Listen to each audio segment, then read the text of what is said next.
Ever since 2010, the internet has been awash with rumours that SamCam, wife of her husband Dave, used to be a Labour voter. In a series of personal broadcasts in the run-up to May, SamCam will show how she is a true Tory at heart, and on all of the major issues of this election, her politics is as blue as her blood. Basically, I thought I'd start with one of the most important topics right now, housing. My husband Dave and I have been really worried about the evictions that many decent, hard-working families are having to face. Ever since a really long time ago, when their ancestors cleared away all the peasants who were doing what my husband Dave calls holding back change, there have been literally 100 people owning half the land in Scotland.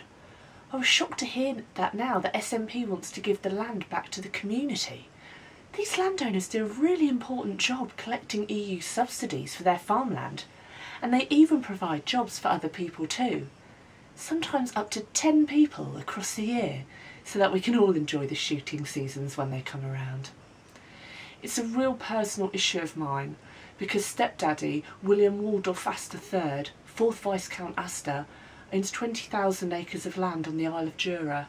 It's so peaceful there. So I said to my husband Dave, can't we do something? What about this bedroom tax you were telling me about? Couldn't we use the profits to start a campaign to save the Highland landlords? Basically, my husband Dave takes away £15 a week in benefits from any council tenant with a spare bedroom, which is only fair because they're taking up too much space in the world. Great, if we add up all those £15 we could really start a campaign to save the Scottish landowners. But we can't use that apparently, because my husband Dave told me, off the record he calls it, that the bedroom tax hasn't actually saved any money at all. People have to move into smaller and more expensive privately rented places, and so the housing benefit bill has actually gone up. When he told me this, a thought struck me. I asked him, why did you put this silly tax on people's spare bedrooms if it doesn't make you any money? If it's to stop people thinking they can get something for nothing, he said, which I thought was really funny. And then he explained something really complicated. Basically, we need the poor people to feel envious of other poor people, otherwise they might all get together and start blaming us for their poverty. That really made me laugh. And we do have lots of homes that they could take over. Not surprised, my husband Dave said he couldn't remember how many houses we own.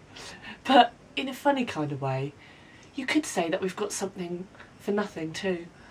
I kind of didn't do anything to get those 3,000 acres in Lincolnshire that my husband Dave called a field in Scunthorpe. And Daddy, Sir Reginald Badrian Berkeley Sheffield 8th Baronet, descended from Charles II, never did anything to get that mansion in Yorkshire either. And we haven't just got spare rooms. It seems like while we're making all this money on property, everyone else is struggling to find a home to call their own. It reminds me of that little book that my buddy gave me all those years ago in art college. Where is it again? Property relations are the conditions for the existence of the bourgeoisie and of its rule. Does wage labour create any property for the labourer? Not a bit. It creates capital. The proletarians have nothing to lose but their chains. They have a world to win. Working people of the world unite. Stand up, all victims of oppression. For the tyrant's fear you might. Don't cling so hard to your possessions, for you have nothing if you have no right.